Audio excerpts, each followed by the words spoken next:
I am so pleased to have the opportunity. Thank you so much. And by the way, I think you've already noticed this, but I think I need to take a moment and make sure that we all understand.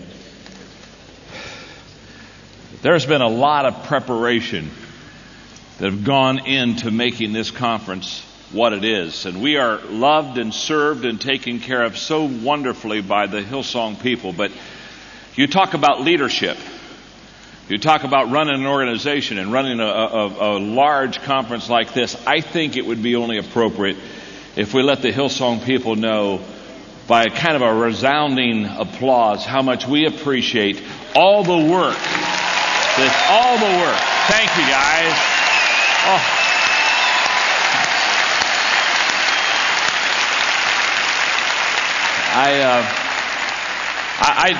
I get back behind the scenes, and I'm just seeing all kinds of people. They're crawling around like ants back there.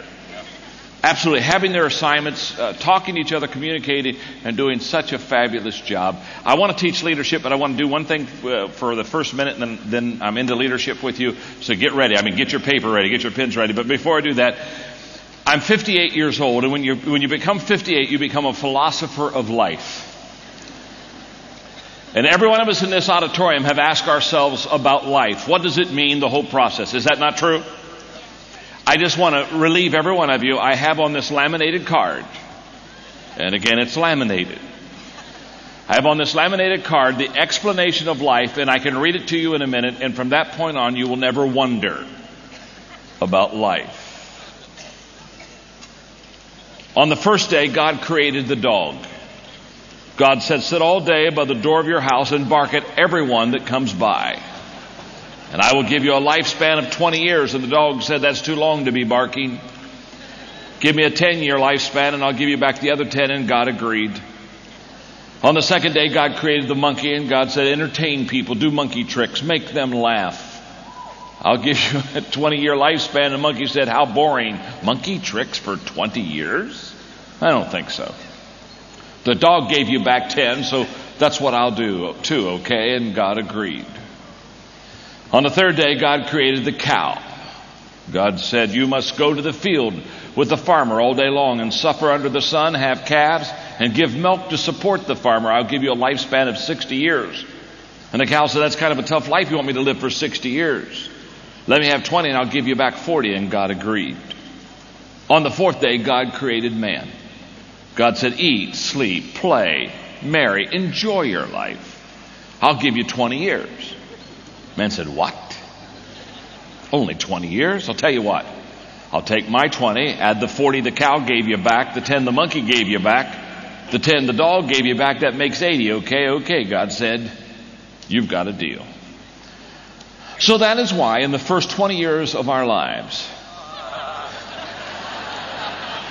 we eat, sleep, play, and enjoy ourselves. For the next 40 years, we slave in the sun to support our family. For the next 10 years, we do monkey tricks to entertain the grandchildren. And the last 10 years, we sit on the front porch and bark at everyone that goes by.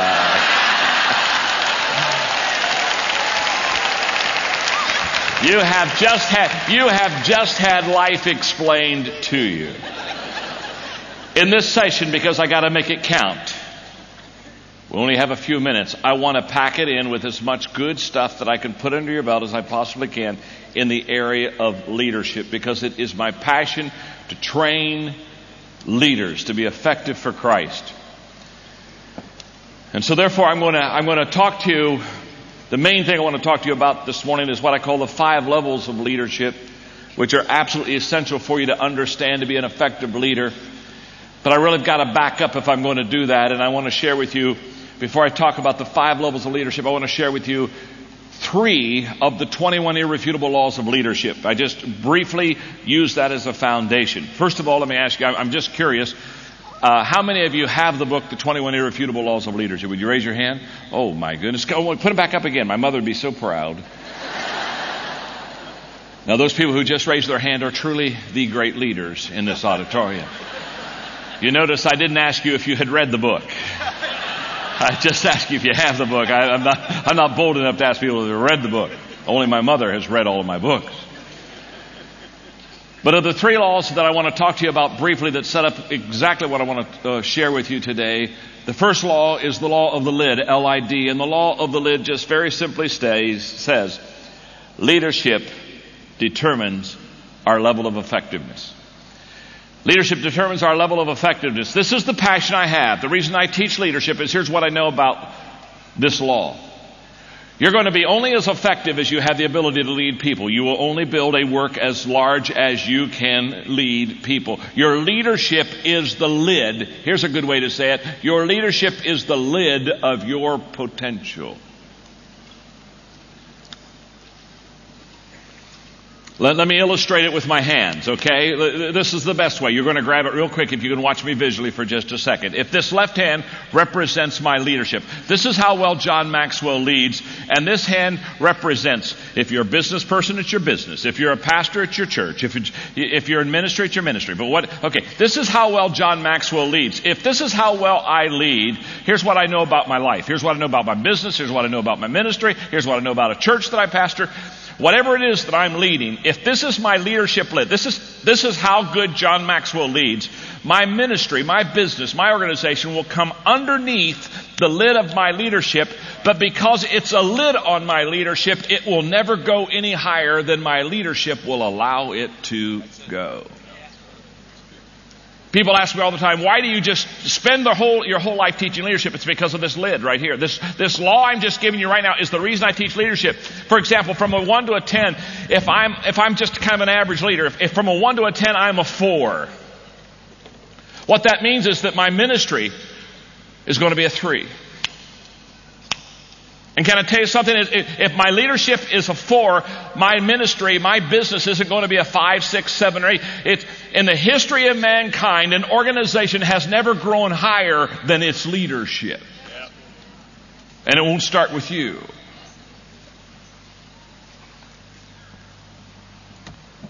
So what do? I run all around the world teaching people how to lead. I am known as a lid lifter. In other words, I will help you wherever your lid is, whatever your leadership level is, I can help you advance it. For example, let's say you are a 4, so your leadership is, your business is a 3, or your ministry is a 3. This is very simple. But what happens if you learn how to lead? What happens if all of a sudden you say, I'm going to learn how to lead? What happens if you can go from a 4 as a leader to a 5, to a 6, to a 7? What happens to your ministry?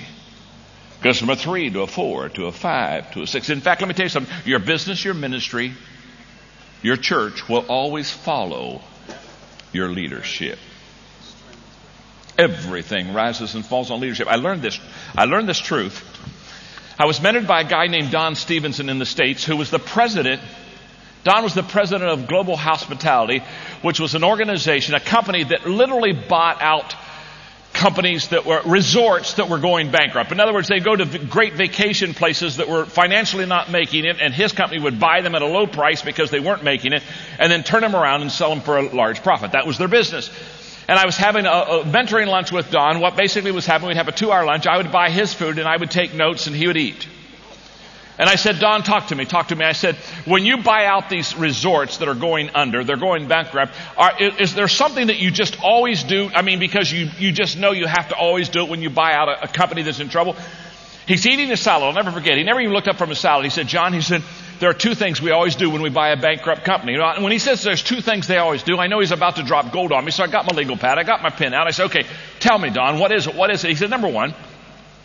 He said, we go into the company and we train all of the employees, all the people in relationship skills. We train them how to get along with people. And he said, here's why. 78% of the people who fail to come back to the resort because they weren't taken care of or treated right by the employees. So we teach people how to remember names, and we teach people how to serve and be kind and do all the things that are very, very important. He said, that's the first thing we do. Now, I've got my legal pad out, and so I at that time I was still pastoring in San Diego, and so I'm writing down, John, go back to your congregation and go to your ushers, go to your key people, and teach them people skills. Teach them people skills. Okay, I got that. When I said, Don, what's the second thing that you always do when you take over a company? He said, we fire the president. And I didn't write that one down. And I said, what do you mean you fire the president? I said, these are things you always do. And he said, yes. He said, we always fire the president. He said, whenever we buy a company that's going bankrupt, he said, we always fire the president. And I said, you always fire the president? Yeah, he said, he still eats out. We always fire the president. I said, I mean, don't you ever just like go sit down in his office and light a fire in the fireplace, and do a little kumbaya? And now he's disgusted at me. He lays his fork down and looks at me and says, John, listen to me very carefully.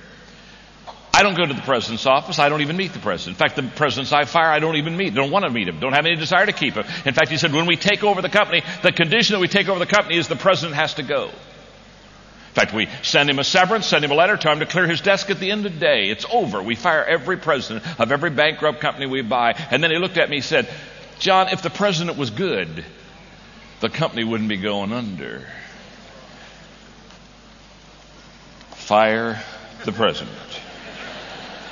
What was he saying to me? Everything rises and falls on leadership. Now, I'm grateful for what God's doing for Hillsong. I'm grateful for what God's doing through this whole movement. But can I tell you something?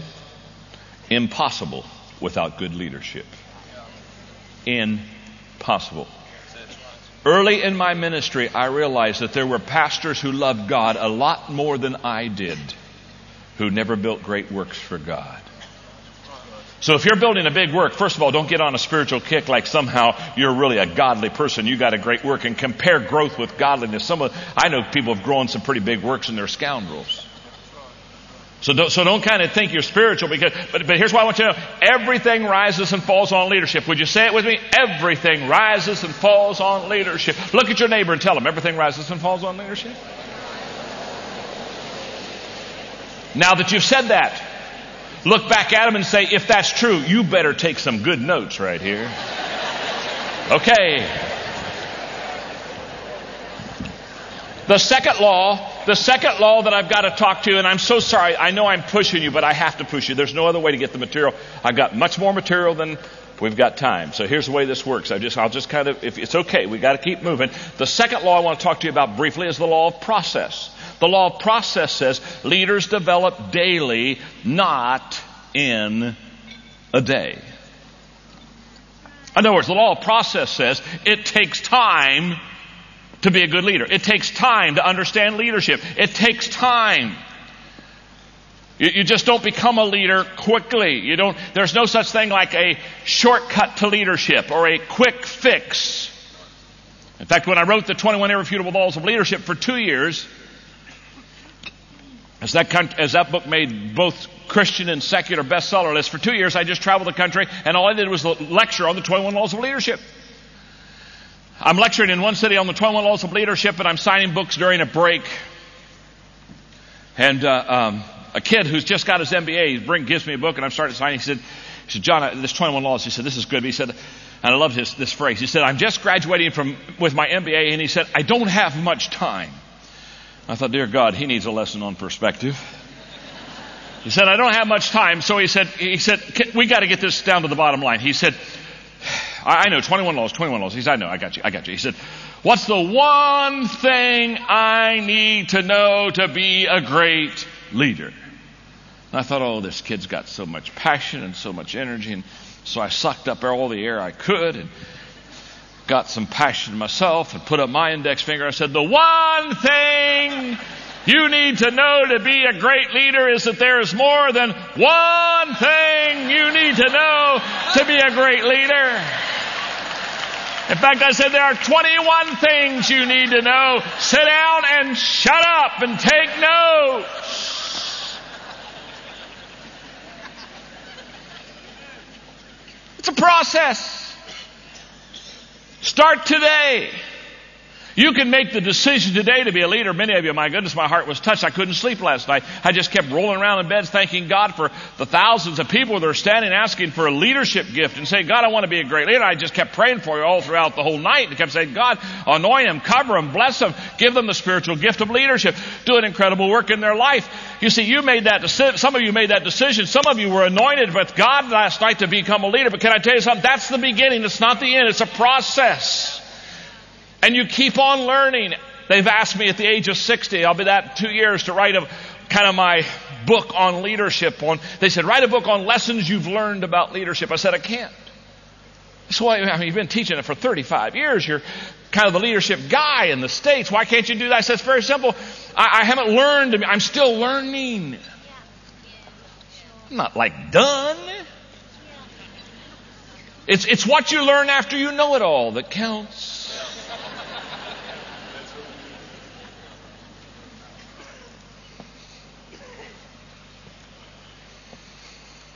It's a process.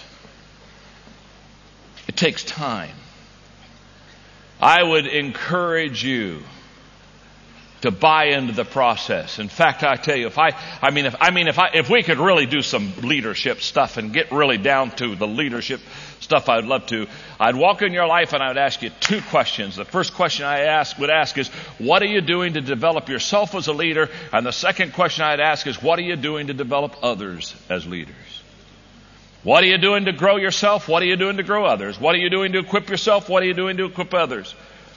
Because growth and equipping and training and development of leaders, it doesn't happen by accident. You've got to do it on purpose. It's a process that must be done on purpose. My book today matters. By the way, I signed for 30 minutes. I'm so sorry. There was a huge line. I didn't get through it.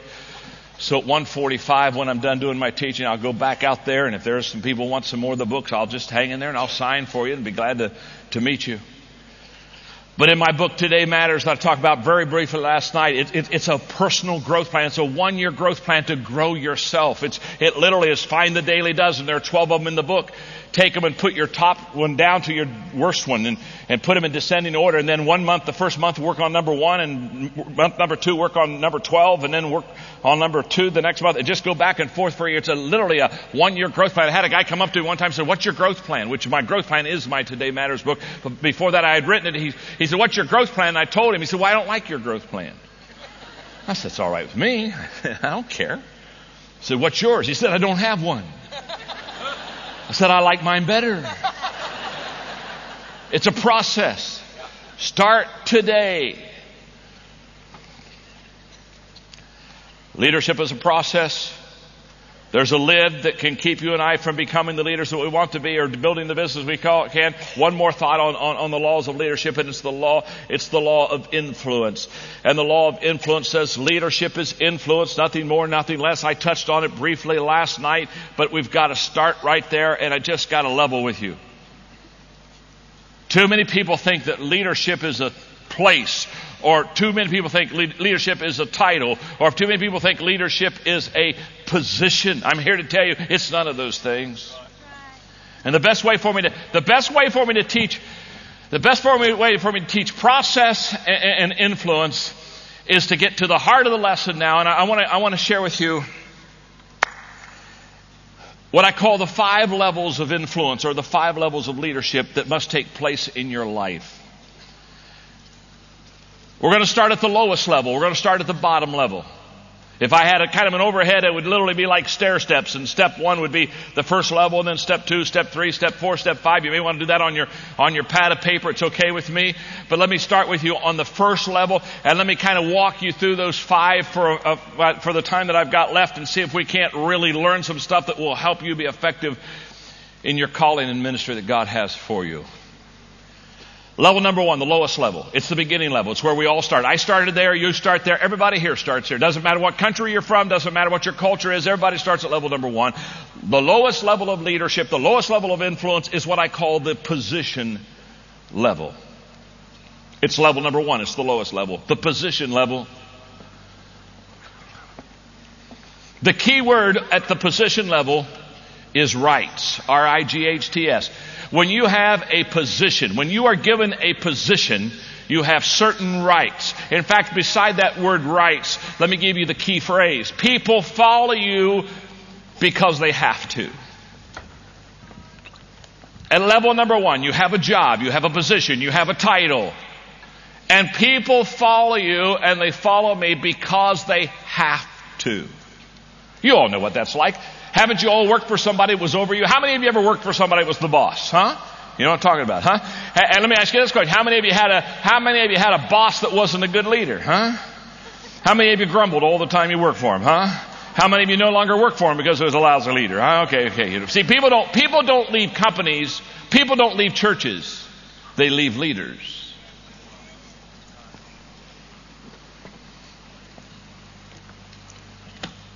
The position level.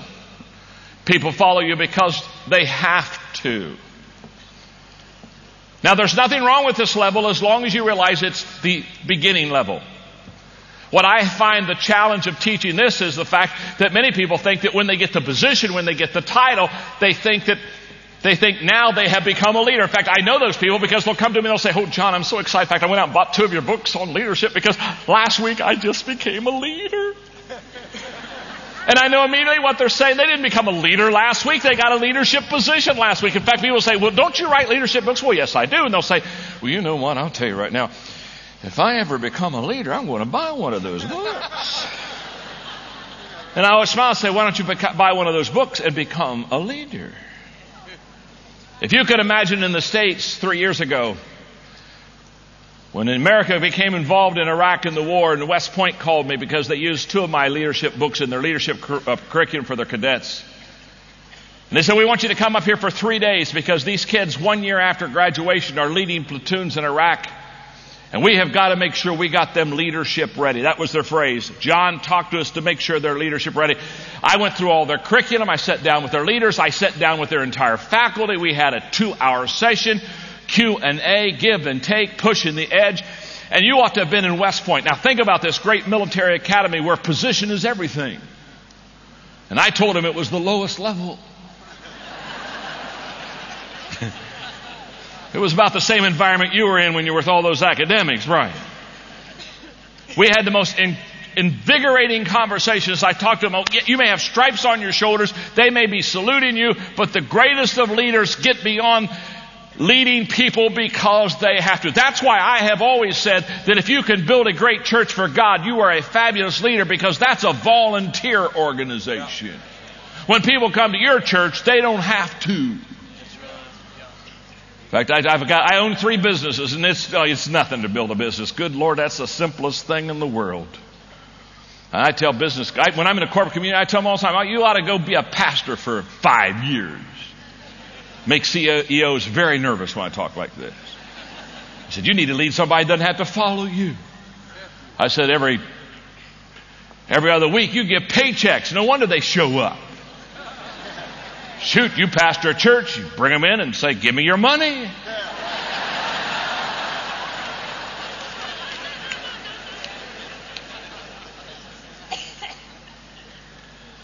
Position, level 1. By the way, you want a biblical example of this? Remember, everything I teach about leadership learned from the Bible.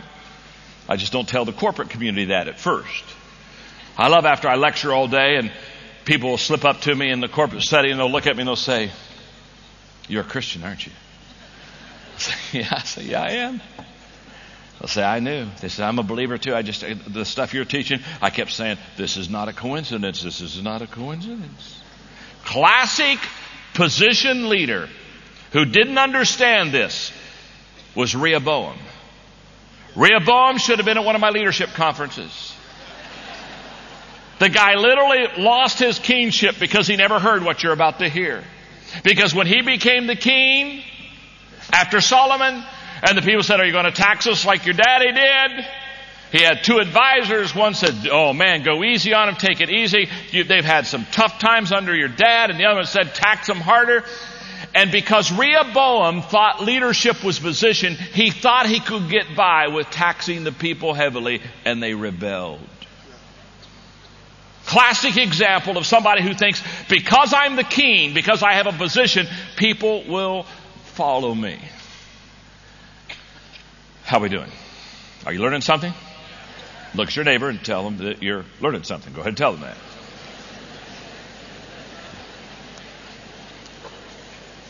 Look right back at your neighbor and tell them they're only on level 1, so they got a lot of learning yet to do.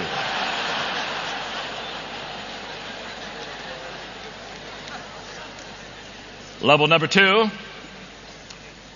second level of leadership, is the permission level. The permission level. And at level number 2,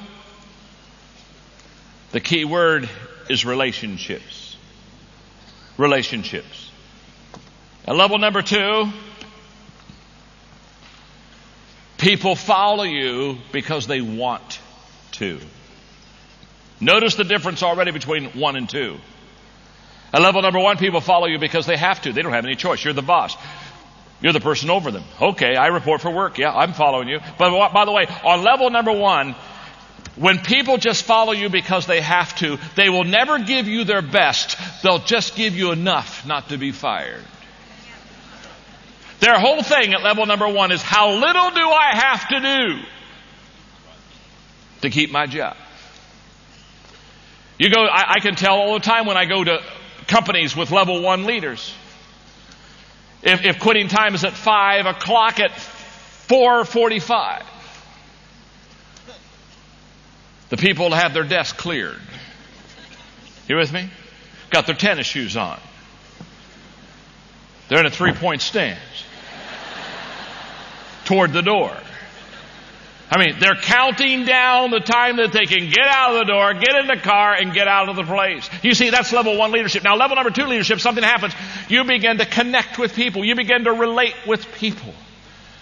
They like you. You like them. You like working with them. They like working with you. They don't even work for you anymore. You don't allow them to say, you work together. We're a team. We're in this together. It's a wonderful level to be on. People now begin to enjoy what they're doing. They begin to enjoy who they're doing it with. That's why relationships is so vital in leadership, especially if you're leading a volunteer organization. They gotta like you. And I'm telling you right now, I'm so amazed. I run into people that are in leadership positions that are in the people business. And they're not likable. And I want to just pull them over to the side and privately put my arm around them and say, hi, my name is John, and I'm your friend. And nobody likes you.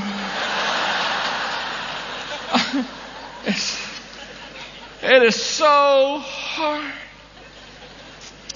My latest book is a book that's on relationships called Winning with People, and I just did a book tour throughout the states on winning with people, and I was going to California, and the Sacramento Bee newspaper, the editor called me and said, you're coming to Sacramento, and I understand you're going to speak to about 800 pastors in this area on your newest book on relationships. And I said, yes. And he said, I'm very surprised that you would be speaking to pastors on relationships. I started laughing on the phone. I said, you haven't been to church for a while, have you? And the good news is you're going to heaven. The bad news is not soon enough.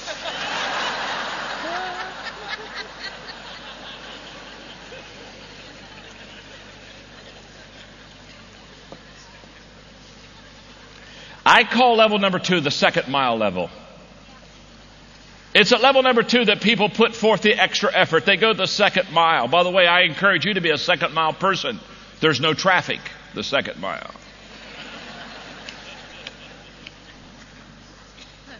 It's at level number 2. People give you more than they need to give you. They give you more time. It's at level number 2 at 5 o'clock. They don't have their track shoes on. At 5 o'clock, they're enmeshed in their work, and they're hanging in there, and they're enjoying what they're doing. And I'm good night. It's 6:20. We got to get out of here. What made the change? The change was very simple. You become a level 2 leader. People now like you, and you like them, and it's fun doing it together. By the way, biblical example, Nehemiah. Nehemiah was a level 2 leader. In fact, I love it when he talked to the people in chapter 2, verse 17 and 18. And here's what he said. I'm just reading it to you quickly. I said unto them, you know full well the tragedy of our city. It lies in ruins. The gates are burned. Let us rebuild the wall of Jerusalem and rid ourselves of this disgrace. But now he's going to connect with them.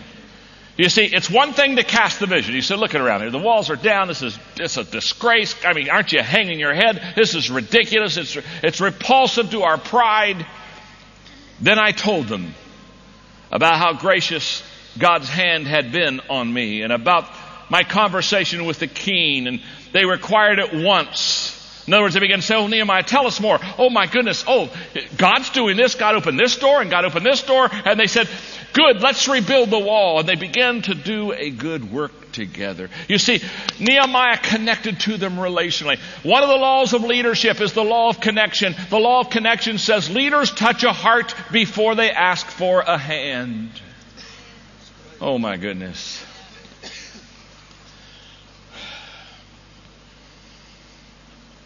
If you want to be better at level number 2, the book Winning with People is an excellent book. It'll really help you to learn how to, and by the way, I know you don't need, this book is filled with 25 people principles. I know you don't need these people principles. But how many of you are seated beside somebody who just really needs this book? In fact, I was signing books and one lady gave me the book and she said, it's not for me, it's for my husband. Okay, hello. Level number 3. Level number 3 is the production level. At level number 3, the production level, people follow you because of what you have done for the organization. You have grown the organization, and now people are following you because they see success of your work attached to you. The key word here is results. In other words, you are now showing fruit for your labor. You're now showing results. People are saying, oh my goodness, have you, in 20 years, I came to Hillsong 15 years ago when there were 1,800, 2,000 people. Now, you see, now they're following the leadership because they can't deny it. There's just good things happening. In fact, on level number 1, people follow you because they have to. At level number 2, people follow you because they want to. At level number 3, people follow you because of what you've done for the organization. You have fruit now in your life, and this establishes your credibility as a leader because everybody wants to be on the winning team. I used to explain it in the States this way. If Michael Jordan is choosing up a basketball team, who would like to be on his team? He's going to win. And this is a wonderful time. It's at level number 3. By the way, it's at level number 3 that momentum kicks in. Level number 3 is the high morale momentum level. And momentum is something, oh boy, wish I had some time to teach on this momentum stuff. Because momentum is a leader's best friend. Oh my. I call momentum the great exaggerator. When you have momentum, everything looks better and bigger than it is. Oh yeah. I mean, look at the momentum Brian has at Hillsong. I mean, Brian just gets up and puts his Bible on the stand and looks at the people.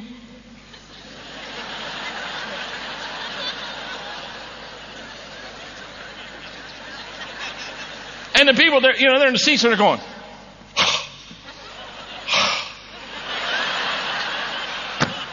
powerful preacher, powerful preacher. Hadn't even said anything.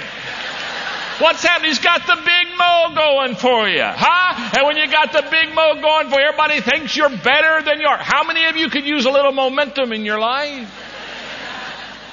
It's the great exaggerator. Can I tell you something? When you've got it going for you, it exaggerates in the positive. And when you got it going against you, it exaggerates in the negative. Oh yeah. Haven't there been times you just wanted to stand up and say, folks, I know I'm bad, but I'm not this bad. It's either going to take you to the top or it's going to bring you down. That's what, and by the way, leaders understand the value of momentum. Managers never understand the value of momentum. A train going 50 miles an hour on a railroad track. This train's just chugging along, going down the railroad track.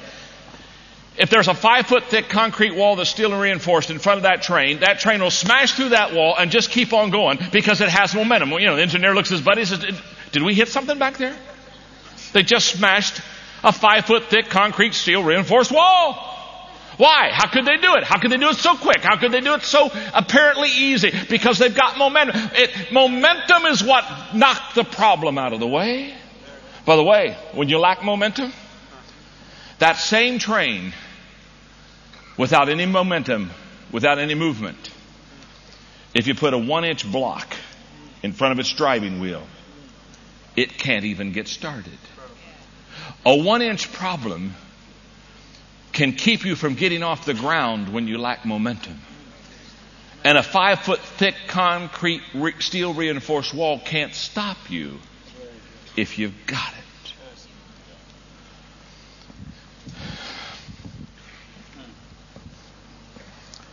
So because I teach leadership, I'm not anti-management. In fact, every organization has great management. So I'm not anti-management.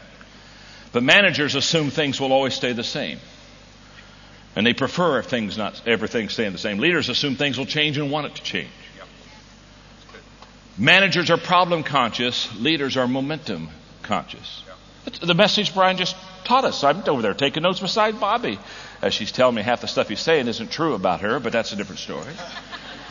I'm kidding. You know what that was? That was a momentum message out of the overflow. What's the purpose of the overflow? To overflow.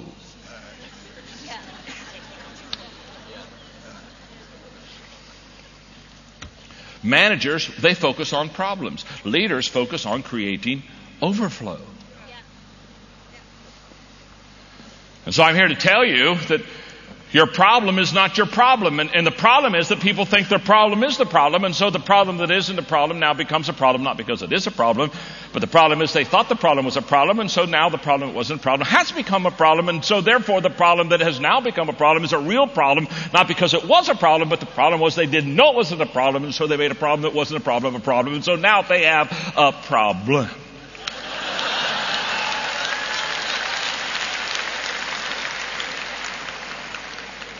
Some melancholy back there says, John, could you repeat that one more time?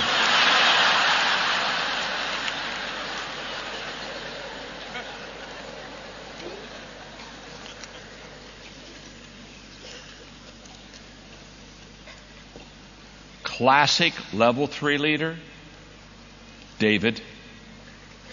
Oh my goodness. You talk about a level 3 leader. In 1 Chronicles chapter 11, verses 1 through 3. Then all of Israel went to David at Hebron and told him, we are members of your family. For a long time, even while Saul was our king. Oh my goodness, catch this phrase. For a long time, even while Saul was our king, our position leader, you really led Israel. And the Lord God has told you, you will be the shepherd of the people of Israel. You will be their leader. There at Hebron, David made a covenant with the leaders of Israel before the Lord, and they anointed him king of Israel, just as the Lord had promised through Samuel. You see, now what happened? You see, David understood the 21 laws of leadership, and he understood the law of victory. And the law of victory, it's a momentum law. The law of victory just simply says that leaders find a way for the team to win. And every time David led something, they won. In fact, the number 1 hit song in Israel back then, they were playing it all the time, all over the radio. As Saul has led and slain his thousands, and David his tens of thousands. He was a production leader. Results are the key. People follow you because of what you've done for the organization. But okay, I have pushed you, I know, way too fast. I'm sorry for that, but I had to get to level 4. Because my passion is to, in my writing and in my teaching, to get everybody on level 4. If I can get you to level 4, and by the way, it's a process. Remember this. It's a process.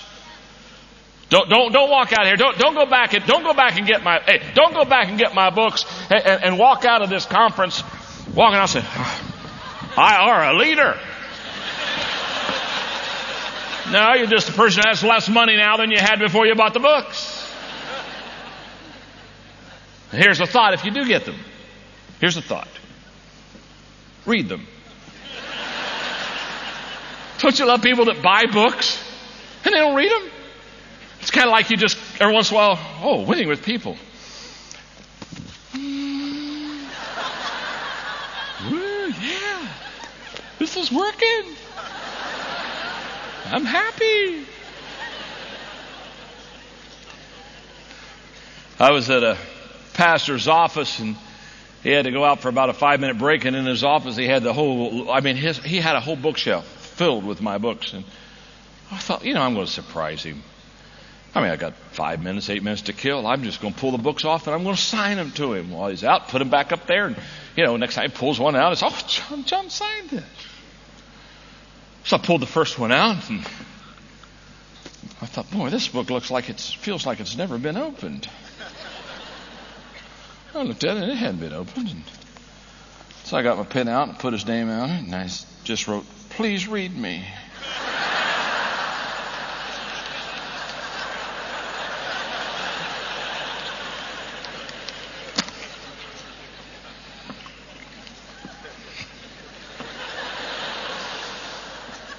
After doing that in 6 books, I decided not to leave the rest of them where they were. Level 4 is the people development level.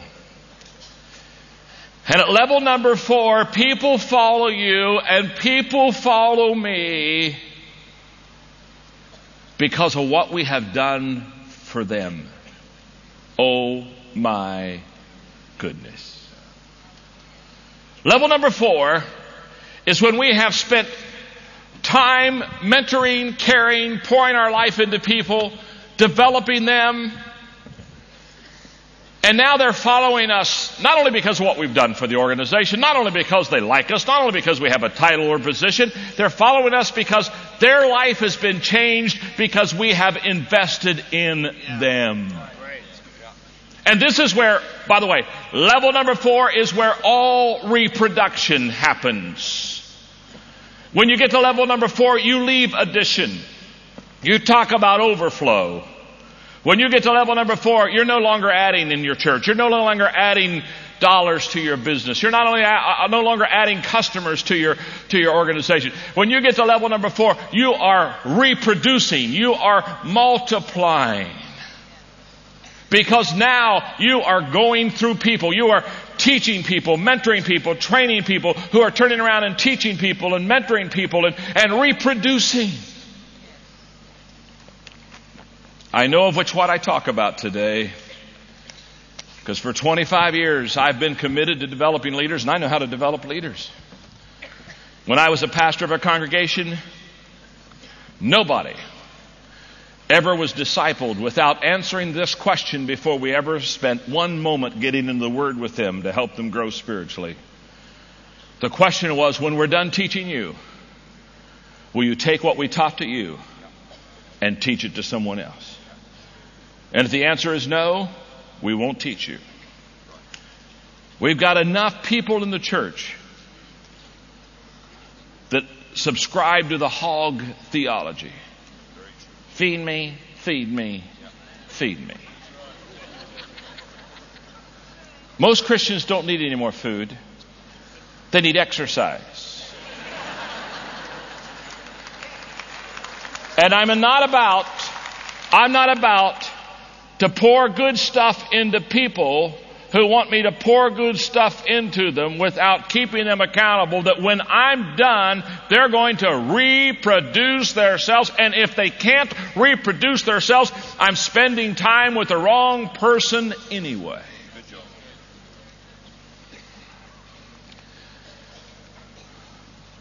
For the last 4 years, we've had a mission in a period of 7 years to equip and train 1 million leaders internationally. It's through my nonprofit organization, Equip. I do not have time, but I wish I had time to talk to you about the greatest joy of my life.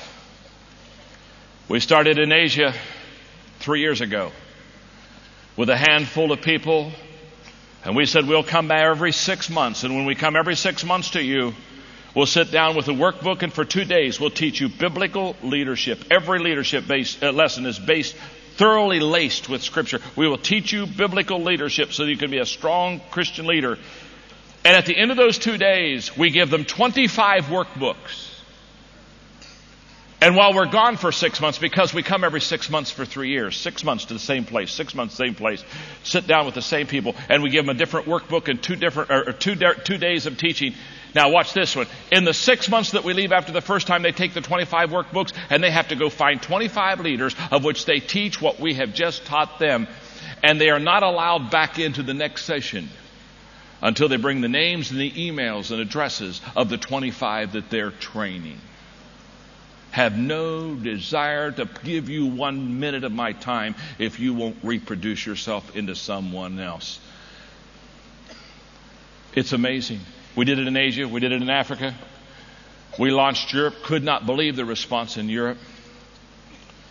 In January, we will have passed the 1 million mark. We've already laid out the next 5-year strategy. In fact, I will be going to Manila to speak to the first graduating class. They've now had 6 different lessons, 2-day conferences, workbooks, the whole process. We give them a leadership book there because if you don't train people through a process, and if you don't resource people, you will never develop leaders. I guarantee it. And we're seeing that now. It's amazing.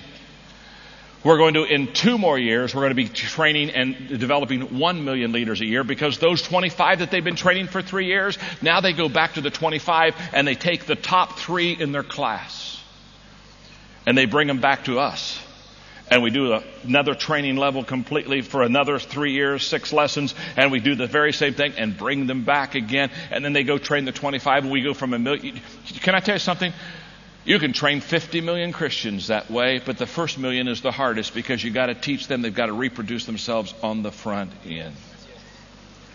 Now, it's at level 4. It's at level 4 that loyalty kicks in.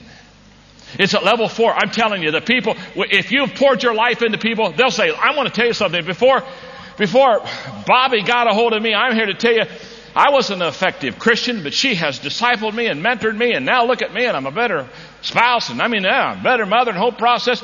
Where does loyalty kick? Loyalty kicks in when you have helped somebody turn their life around. They're forever yours. A classic level 4 leader is the Apostle Paul. I love when he went to Thessalonica and he was writing to them about the fact that how he had acted a certain way when he was there. But he said, what we have taught others has been taught to them. And so when I came to you again, he said, you had already reproduced yourself. In other words, Paul said, man, I'm telling you, I'm coming back to this area and I'm just finding all kind of Christians that weren't here when I was here. What happened? He had poured his life into people, the Timothys of life, the Tituses of life. He had poured his life into others, and now the reproduction had begun. It is my prayer that every one of us will become level 4 leaders. Now, level 5, you don't need to worry about level 5. I'll give it to you because the melancholies won't be able to sleep if I don't. So for the sake of their health and well-being, I'll give you level 5, but really, honest to God, you don't need to even know it, because can I tell you something? If you do the first 4 levels correctly, one day, the people will put you on level 5. Let's review. Level 1 is the position level. People follow you because they have to. Level 2 is the permission level. People follow you because they want to. Level 3 is the production level. People follow you because of what you've done for the organization. Level 4 is the people development level. People follow you there because of what you have done for them. And level 5 is the personhood level. The key word there is respect. And at level number 5, people follow you because you have helped so many for so long that you have truly in their eyes become bigger than life. Level number 1 is given to you when you get a job by your employer. Level 5 is given to you by the people that you lead. It's a wonderful level to be on. I would wish it for all of us. Now, I have 4 minutes. If I had 40, I would look at those 5 levels, and I would take you through some exercises. One of the exercises I would take you through is this one. Of the 5 levels of leadership, which level are you on? Oh my goodness. Are you on level 1? Are you on level 2? Are you on level 3? Are you on level 4? Are you on level 5? Now, when you really do in-depth study of that, you know what the first thing you're going to discover? Is that you are on different levels with different people. Oh, we're ready to have some eureka moments, aren't you? Oh, yeah. You know what? If somebody just new came into your organization, you're on level 1. I mean, hello. That you just met them, they've just met you, you're on level 1. They're just kind of there because you're the one that's there, that's kind of over them. But then you get to know them, you build a relationship. So what you're going to find is you're going to find that you're on different levels. Now here's this. You talk about a vision casting lesson. Hang on. I run into leaders all the time. They'll come to me and they'll say, John, man, I stood before my organization and I cast vision recently. And I was very surprised because everybody heard the same message on the same time, but people responded so differently. I mean, I talked about how we were going to buy some land to expand our facilities, and some people came up and said, you can count on me financially. I'll be right there. Amen, Pastor. I'm right with you. And some people told me to go to hell. It's a little varied in the response.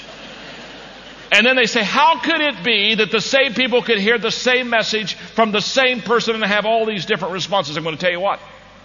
It's very easy. They're on different levels of leadership with you. Oh my goodness. You see, people respond to your vision or to your message based not upon your message, not based upon you, but on what level they're on with you. So the more that you know who's on each level with you, the more you will be able to predict their response to you when you as a leader are trying to lead them. And so therefore, when I'm having leaders saying, boy, I've got a group on my board and some of them aren't following me, I back them up and say, okay, excuse me, it's not a board issue, it's none of that. Let's talk for a moment. Let's just talk for a moment. What level of leadership are they on with you? Are you learning something? Look at your neighbor and say, I'm learning something. Okay. Yeah, here. Okay. I have 60 seconds. I shared with you that I would love to ask you 2 questions.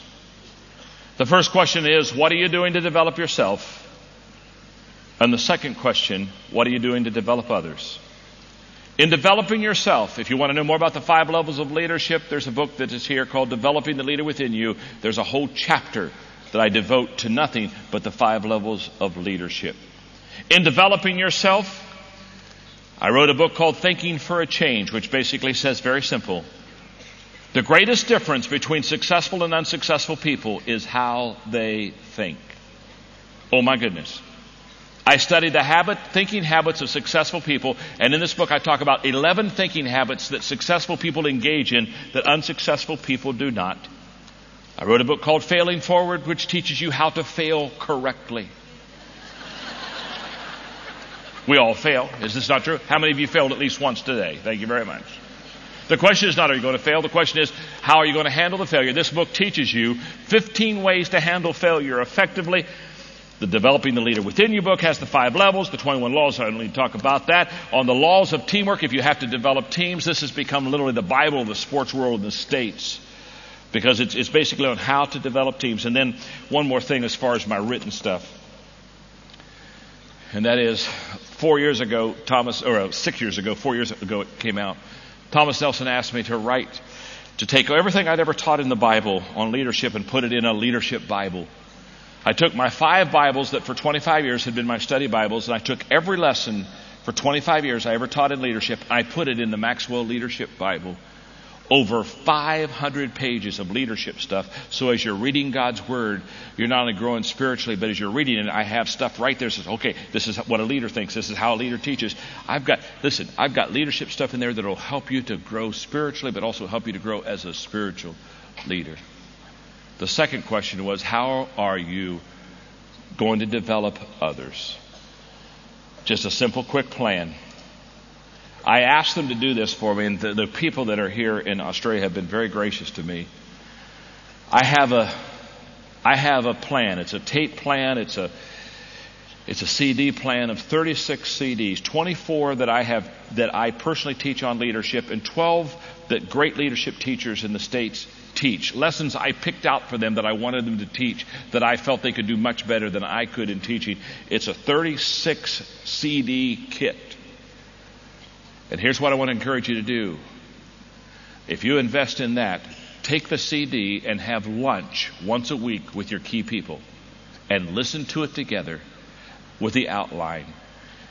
Every week for 36 weeks, grow together. And I'm going to promise you something. When you begin to grow together like this, you'll learn together. You'll begin to develop leaders. And it'll be amazing what begins to happen, not only to you, but the people that you're leading. I close with this. In Europe, there were some American tourists who were going through a very small village. It was a beautiful village. They became quite nostalgic and kind of carried away with the atmosphere and the environment. They saw this old man sitting on a bench, and one of the tourists went over and sat down by the old man and said, "Have you lived here long?" He said, "I've lived here all my life." And he said, "Oh, good, I want to talk to you. I got a question to ask. We've just enjoyed the village so much. Have any great men been born in this village?" The old man on the bench said, "Nope, only babies."